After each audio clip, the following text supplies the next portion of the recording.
दरवाजा उघडा. मी शिवाजी राजे आहे. महाराज क्षमा करा, सूर्यास्तानंतर दरवाजे उघडता येत नाहीत.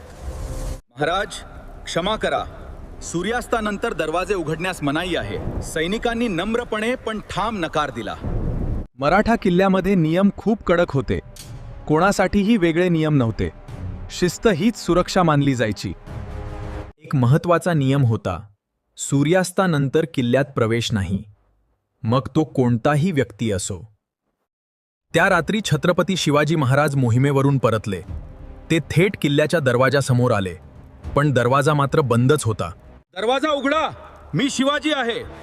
तरीही सैनिक नियमावर ठाम राहिले आणि त्यांनी दरवाजा उघडला नाही. किल्ल्यांचे दरवाजे सरळ नसतात, ते वाकडे तिकडे बांधलेले असतात, शत्रूला थेट आत घुसणं कठीण जावे म्हणून. काही किल्ल्यावर गुप्त दरवाजेही असतात. त्यांना चोर दरवाजे म्हणायचे.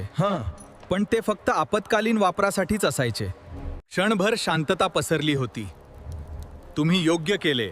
नियम सर्वांसाठी समान आहेत. त्या रात्री राजालाही बाहेर थांबावे लागले. यातून खरे नेतृत्व दिसून येते. छत्रपती शिवाजी महाराज म्हणजे शिस्त आणि आदर्श यांचे प्रतीक.